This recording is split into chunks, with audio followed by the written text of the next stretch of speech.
नमस्कार, मी सुनैना आणि माझ्यासोबत आहेत माझे पती मयूर. आम्ही दोघे निघालो आहोत कार्ला लोणावळा येथे आई माऊलीचं दर्शन घेण्यासाठी. हा माझ्या देवघरामधला एकविरा मातीचा ताक गाठभेट करण्यासाठी आईच्या दारी नेत आहे. वर्षातून किमान एकदा तरी आपल्या कुलदेवी आणि कुलदेवतेला जायचंच असं आम्ही ठरवलेलं आहे आणि आदल्या दिवशी अचानक प्लॅन केला. त्याप्रमाणे सकाळी घरून निघताना फार उशीर झाला आहे, परंतु गप्पा गोष्टी करत करत आमचा हा रस्ता कधी संपला हे आम्हाला कळलंच नाही. हे बघा, हा माझा आवडता बॅनर आहे. JPR कंपनीचा हा बॅनर मी आवडीने पाहत असते. आणि आता आपण पोहोचलो आहोत खंडाळा येथे. खंडाळ्याहून पुढे गेलं की लगेच लागतं आहे आपल्याला लोणावळा शहर. आणि बघता बघता आपण पोहोचलो आहोत बेहेरगावच्या प्रवेशद्वारापाशी. आणि इथूनच पुढे आहे आपल्या आई एकविरा मातेच्या कार्ला डोंगराचा हा रस्ता. आज खरं तर रंगपंचमी आहे आणि रंगपंचमीचा सुवर्णयोग साधून आम्ही विचार केला की आज गर्दी खूप कमी असेल, परंतु हा आमचा विचार चुकला आहे. कारण का या डोंगरावरती जाताना रस्त्यावर गर्दी जरी नसली तरी सकाळपासून देवळामध्ये प्रचंड गर्दी आम्हाला भेटली. ते तुम्हाला आमच्या या पुढच्या व्हिडिओमध्ये दिसेलच. तर आपण आता जात आहोत एकविरा मातेच्या पायथा मंदिरापाशी, जिथे दर्शन घेऊनच आपण या कार्ला डोंगरावरच्या एकविरा मातेच्या दर्शन यात्रेची सुरुवात करतो. कार्ला डोंगरावर जाण्याआधीचा हा पहिला टप्पा. सध्या या पायथा मंदिराचं नूतनीकरणाचं काम जोरदार चालू आहे. त्यामुळे आम्हाला इथे प्रवेशद्वारावरच आई एकविरा मातेच्या पायथा मंदिराचं दर्शन घेता आलं. आईची प्रतिमा खूपच सुंदर आहे, असं वाटलं पाहतच राहावं. थोडं उशिरा आल्यामुळेच आता ऊन खूप वाढलं आहे, त्यामुळे आम्ही असं ठरवलं की आता डोंगराच्या मध्यावरती आपण गाडी लावूया आणि मग तिथून पुढे डोंगर चढायला सुरुवात करू. त्यामुळे मला डोंगराच्या पायथ्याशी असलेल्या 5 पायरी मंदिराचं तुम्हाला व्हिडिओ माझ्या या व्हिडिओमध्ये दाखवता येणार नाही आहेत, परंतु पुढच्या व्हिडिओमध्ये मी हे तुम्हाला नक्की दाखवेल. इथे एक पार्किंग लॉट आहे, परंतु हा खूपच अलीकडचा आहे. इथून खूप चढावं लागणारे रस्ता, त्यामुळे आम्ही पुढच्या पार्किंग लॉटमध्ये आम्ही गाडी पार्क करायला नेतो आहे. इथे असा प्रॉब्लेम आहे की जोपर्यंत तिथे जागा होत नाही तोपर्यंत आपल्याला गाडीमध्येच बसून राहावं लागणार आहे. जसजशी एक एक गाडी निघेल तसतसं आपल्याला ही गाडी पुढे नेऊन पार्क करता येते. थोडीशी इथे पार्किंगची समस्या आहे, कारण का जागा खूपच लहान आहे. हे बघा, हाच तो पार्किंग लॉट. इथे गाड्या रिकाम्या झाल्या की आपल्याला पार्किंगला जागा मिळते. आता मी आणि मयूर निघालो आहोत कार्ला डोंगराच्या मध्यावरून आई एकविरा मातेच्या मंदिरापाशी. माझ्या माहेरची कुलदेवता आहे श्री तुळजाभवानी माता आणि सासरची कुलदेवता आहे आई एकविरा माता. या दोन्हीही मला एकदम अति जीवापाड प्रिय आहे. पुणे जिल्ह्यात लोणावळ्यात बेहेरगाव या गावामध्ये एक कार्ला डोंगर आहेत आणि या कार्ला डोंगरावर चढताना रस्ता अतिशय सोपा आहे. थोडासा चढ आहेत 2-3 ठिकाणी, परंतु देवीचं नाव घेत घेत आपण अर्धा ते 1 तासाच्या अंतरावरती देवळामध्ये पोहोचतो. आता आपण पाहतोय श्री एकविरा आईच्या 5 पायरी पादुका मंदिराचं दर्शन घेण्यासाठी, परंतु आतमध्ये कॅमेरा अलाउड नसल्यामुळे मी दाखवू शकत नाही आहे. हे आहे कंदमूळ, म्हणजे राम जेव्हा वनवासात होते तेव्हा त्यांनी हे कंदमूळ खाल्लेलं होतं. आई एकविरीच्या भक्तांसाठी सदैव इथे तत्पर असलेले एकविरा देवी विश्वस्त संस्था प्रामाणिकपणे आईची सेवा समजून भक्तांसाठी अहोरात्र काम करत आहेत. रंगपंचमी असल्यामुळे इथे प्रत्येक दुकानात जाऊन ही अशी बिदागी मागितली जाते. बघा, कार्ला डोंगराच्या दुतर्फा देवीच्या पूजेचे सामान तसेच प्रसादाची अनेक दुकानं आहेत.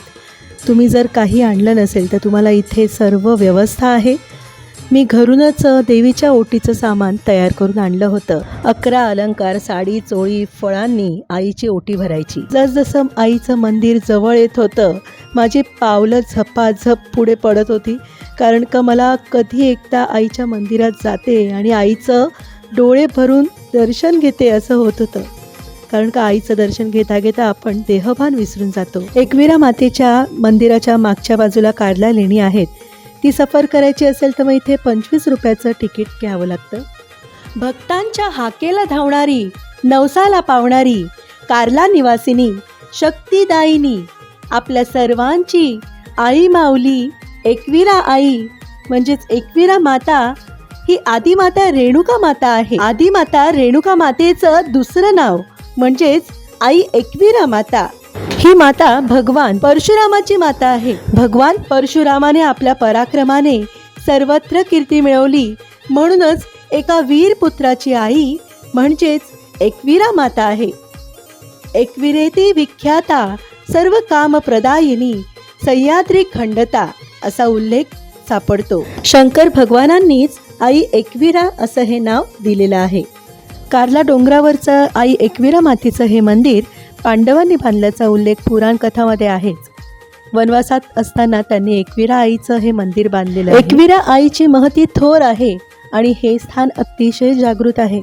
श्री एकविरा माता या पांडवांसमोर प्रकट होऊन त्यांची परीक्षा घेण्यासाठी, त्यांच्या कार्याची नैतिकता तपासण्यासाठी हे मंदिर रात्रभरात बांधण्यास सांगितलं आणि एका रात्रीत मंदिर बांधण्यात पांडवांना यश आलं आणि एकविरा आईने प्रसन्न होऊन त्यांना असा आशीर्वाद दिला की गुप्त वनवासात ते कोणालाही सापडणार नाही. भारतीय संस्कृतीमध्ये या कार्ला डोंगरावरच्या एकविरा मातेच्या स्थानाचं अनन्यसाधारण महत्त्व आहे. अतिशय प्राचीन असलेलं हे कार्ला डोंगरावरील आई एकविरेचे स्थान स्वयंभू आहे. आईची मूर्ती स्वयंभू तांदळा दगडात प्रकटलेली असून शेंदूर चर्चित आहे. आईचे नेत्र मिण्यापासून बनवलेले आहे आणि आईचे रूप प्रसन्नकारी आहे. एकविरा देवी ही जलदेवता म्हणून देखील प्रसिद्ध आहे. सकाळी 5 वाजल्यापासून या देवीच्या गाभाऱ्यांची देखभाल, देवीची ओटी भरणे, भाविकांनी आणलेली हार, फुले, भेटवस्तू देवीपर्यंत पोहोचवण्याचे काम इथले स्थानिक गुरव मंडळी करतात. ही परंपरा फार पूर्वीपासून सुरू आहे. आई एकविराच्या या जागृत स्थानावरच डाव्या हाताला आहे आईचे ननन जोगेश्वरी देवीची शेंदूर चर्चित मूर्ती. ननन भावजय या दोघींचं एकाच ठिकाणी आपल्याला खूप सुंदर लोभसवाणं दर्शन पाहायला मिळतं. श्री पार्वती माता, देवी यमाई आणि रेणुका मातेचा अवतार म्हणजेच एकविरा देवी अशी ही आख्यायिका सांगितली जाते. त्यामुळेच तिला वेहेरे गावची यमाई, अंबा माता आणि परशुराम माता रेणुका असे देखील म्हटले आहे. या रेणुका मातेची म्हणजेच एकविरा आईची चैत्र आणि अश्विन या 2 महिन्यांत यात्रा भरते. कोळी, आगरी समाज बांधवांसोबतच चांद्रसेनीय कायस्थ प्रभू, दैवज्ञ ब्राह्मण, कुणबी समाज तसंच सोनार, पाठारे, चौकळशी, पाचकळशी समाज आणि शेषवंशीय भंडारी समाजाची ही कुलस्वामिनी आहे. आईचं वाहन कोंबडा आहे. आई कोंबड्यावर बसून येते, म्हणूनच इथे कोंबडा सोडण्याची देखील पद्धत आहे. इथेच बाळाचं जावळ काढून आईला मान सन्मान करण्यात येतो. सकाळी 5 वाजता आईची पूजा अर्चना होते आणि सकाळी 6 ते रात्री 10 वाजेपर्यंत दर्शनार्थींना आईचं दर्शन घेता येतं. इथूनच पुढे डोंगरातल्या या लेण्यांमध्ये काही मंदिरं आहेत आणि इथून खूप सुंदर व्ह्यू मिळतो. आपण फोटो सुंदर काढू शकतो इथे, परंतु हा रस्ता बंद असल्यामुळे आम्हाला पुढे जाता नाही आलं. आता इथूनच हा थोडासा जो व्ह्यू दिसतोय तो तुम्ही पहा. अतिशय प्राचीन असलेलं हे मंदिर पूर्वी हेमाडपंथी होतं. या अतिप्राचीन मंदिराचा जीर्णोद्धार पुण्यश्लोक देवी अहिल्याबाई होळकर यांच्या हस्ते करण्यात आला. इथेच हा प्राचीन काळातील दीपस्तंभ आहे आणि त्याच्या शेजारीच आपण देवीचं वाहन सिंह या सिंहाची प्रतिमा पाहत आहोत. कार्बन डेटिंगनुसार असं आढळून आलंय की या मंदिराची बांधणी 2 कालखंडांमध्ये झाली आहे. इसवी सन पूर्व 2ऱ्या शतकाच्या दरम्यान येथील बांधकाम पार पडलं आणि इसवी सन 5व्या शतकापासून ते 10व्या शतकापर्यंत देखील या मंदिराचं बांधकाम चाललं. इसवी सनाच्या 1ल्या शतकाच्या शिल्पकला आणि लेणी कलेचा हा उत्तम नमुना आहे आणि असंही म्हणतात की हे मंदिर इथल्या लेण्यांपेक्षाही खूपच जुनं आहे. एकविरा देवी ही जलदेवता म्हणून प्रसिद्ध आहे. जलदेवता म्हणजे ज्या लोकांचा पाण्याशी जास्त संबंध येतो, म्हणजेच कोळी, आगरी या लोकांचा व्यवसाय हा पूर्णपणे पाण्याशी संबंधित आहे. त्यामुळेच या समाजाने आई एकविरेला कुलदैवत मानलं आणि आई एकविरा क्षत्रिय वैश्य समाजाची कुलदेवता असल्या कारणानेच ती अति प्राचीन देवता असावी असा इतिहास संशोधकांचे मत आहे. आई एकविरा मातेची कहाणी स्कंद पुराण, महाभारत, गणेश पुराण, काली पुराण यांमधून देखील सांगितली गेली आहे. त्यामुळे प्रत्येक ठिकाणी आपल्याला वेगवेगळे संदर्भ तर मिळतातच, म्हणूनच ही इतिहासकारांसाठी या एकविरा आईचं हे मंदिर म्हणजे एक गूढ मानलं जातं. देवीच्या भाविकांसाठी मात्र ती संकटात तारून येणारी, नवसाला पावणारी, हाकेला धावणारी अशी आपली आई माऊली म्हणजेच आई एकविरा देवी.